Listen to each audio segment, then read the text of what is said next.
আজকে আমাকে এত জোরে খিদে লেগেছে গাইস, কি বলবো, চলো আগে কিছু খেয়ে আসা যাক। বলে এত জোরে সত্যি খিদে লেগেছে, তাই আমি কিছু খাবার কিনে নিয়ে এসেছি দোকান থেকে। ভিডিও করা হয়নি গাইস, বাড়িতে নিয়ে এসে ভিডিও করছি। দেখো গাইস, একটা স্যান্ডউইচ কিনেছি 15 টাকা দিয়ে, আর 8 টাকা দিয়ে একটা সিঙ্গারা কিনেছি, ওখানে সস দিয়েছে দেখো গাইস। তো ফার্স্টে সিঙ্গারা সামোসা দুটো সব একসাথে গালে পুড়িয়ে দিলাম, মানে হিন্দিতে সামোসা বলে তো। তারপর কাটলেস, তারপর কি বলে স্যান্ডউইচ, সব একসাথে গালে পুড়ে দিলাম। ঠিক আছে, নিতেই দিকে না কারেন্ট চলে গেছে। এখানে দেখো গাইস, ঝড় উঠছে, কারেন্ট চলে গেছে। দেখো গাইস, ঝড় উঠছে, কারেন্ট চলে গেছে, পুরো অন্ধকার। দেখো গাইস, কারেন্ট চলে গেছে, এখানে ঝড় উঠছে।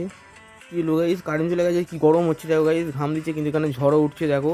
ঠিক আছে, পুরো অন্ধকার দেখো গাইস। ঠিক আছে গাইস, আমাদের এইদিকে কারেন্ট চলে গেছে, কিন্তু ওদিকে কারেন্ট আছে দেখো গাইস। ওদিকে কারেন্ট আছে, এদিকে কারেন্ট নেই। তারপর কারেন্ট চলে এলো গাইস, এখানে বৃষ্টি হচ্ছে দেখো। চ্যানেলটা সাবস্ক্রাইব করে দাও। দেখো বৃষ্টি হচ্ছে দেখো গাইস, এই ঝড় উঠলো, কারেন্ট চলে গেল, কারেন্ট এলো, বৃষ্টি চলে এলো দেখো গাইস। তাড়াতাড়ি আমার চ্যানেলটা সাবস্ক্রাইব করো, ভিডিওতে লাইক করে দেখো গাইস, কত জোরে বৃষ্টি হচ্ছে দেখো গাইস। বৃষ্টিটা দেখো গাইস কত জোরে হচ্ছে, ঠিক আছে গাইস, বৃষ্টির লাইক।